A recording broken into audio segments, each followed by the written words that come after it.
हर हर महादेव। रविवार 19 अक्टोबर 2025 कार्तिक मास कृष्ण पक्ष त्रयोदशी अपराह्न 1:51 पर्यंत तापर चतुर्दशी नक्षत्र उत्तर फाल्गुनी संध्या 5:49 मध्य रहिब।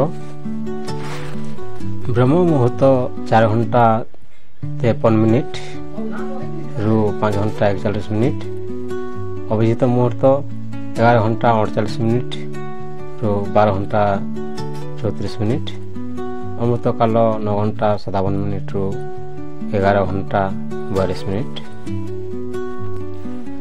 राहु काल 4:28 रु 5:54 जमगंड 12:11 रु 1:37 गुलिका काल 3:02 रु 4:28 दुर्मुहूर्त 4:22 रु 5:08 वर्ज्य 3:04 रु 4:50 मध्य रहिब।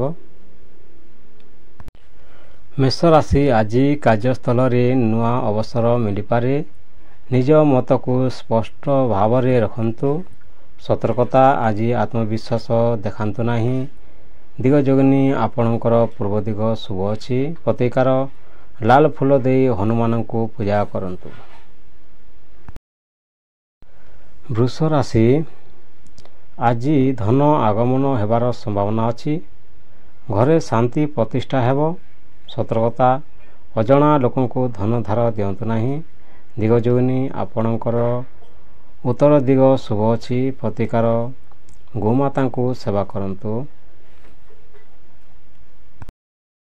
मिथुन राशि काम रे नुआ चेष्टा फलदायक हेब।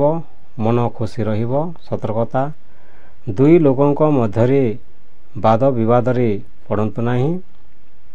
दिगजोगिनी आपणकर पश्चिम दिग शुभ अच्छी प्रतिकार शिव को दूध दान करंतु। कर्कट राशि पारिवारिक खुशी और आर्थिक लाभ दिन अच्छी मिलन संभावना रही।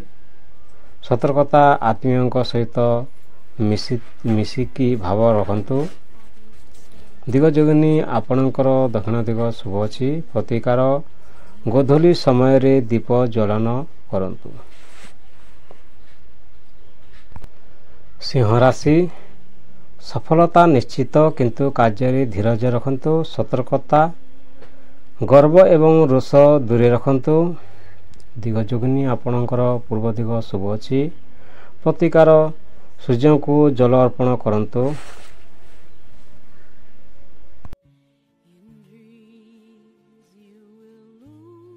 कन्या राशि चंद्र आपणक राशि रे थिबारो मनोबल वृद्धि और निज काम सफल हेब। सतर्कता स्वास्थ्य पर ध्यान देवा आवश्यक। दिगजोगिनी आपणकर उत्तर दिग शुभ अच्छी प्रतिकार दुर्गा माँ को नाम स्मरण करंतु।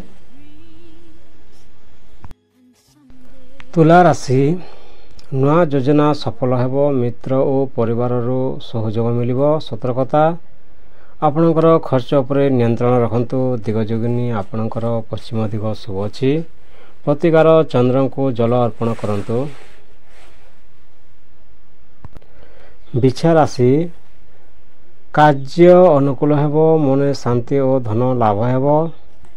सतर्कता अति गोपनीय भाव देखांतु नहीं। दिगजोगिनी आपणकर दक्षिण दिग शुभ अच्छी प्रतिकार महाकाली पूजा करंतु। धनु राशि यात्रा और शिक्षा सफल हेब। नुआ शुभ समाचार मिलिपारे। सतर्कता खाद्य और स्वास्थ्य देखंतु। दिगजोगिनी आपणकर पूर्व दिग शुभ अच्छी प्रतिकार विष्णु मंत्र उच्चारण करंतु। मकर राशि परिश्रम रे फल मिलिब। कार्य क्षेत्र रे स्थिति भल हेब। सतर्कता वृद्धों सहित वाद विवाद करंतु न करंतु। दिगजोगिनी आपणकर उत्तर दिग शुभ अच्छी प्रतिकार शनिदेव पूजा करंतु। कुंभ राशि प्रेम संपर्क ମଜବୁତ ହେବ, ମନେ ନୂଆ ଉତ୍ସାହ ଆସିବ। ସତର୍କତା ଅପେକ୍ଷା ଅଧିକ ଆଶା ରଖନ୍ତୁ ନାହିଁ। ଦିଗଯୋଗିନୀ ଆପଣଙ୍କର ପଶ୍ଚିମ ଦିଗ ଶୁଭ ଅଛି। ପ୍ରତିକାର ଶିବ ମନ୍ତ୍ର ଜପ କରନ୍ତୁ। ମୀନ ରାଶି ପ୍ରେମ ଓ ସମ୍ପର୍କରେ ମିଶ୍ର ଫଳ ମିଳିବ। ଅଧ୍ୟୟନ ଓ ଧ୍ୟାନ ପାଇଁ ଉପଯୁକ୍ତ ଦିନ।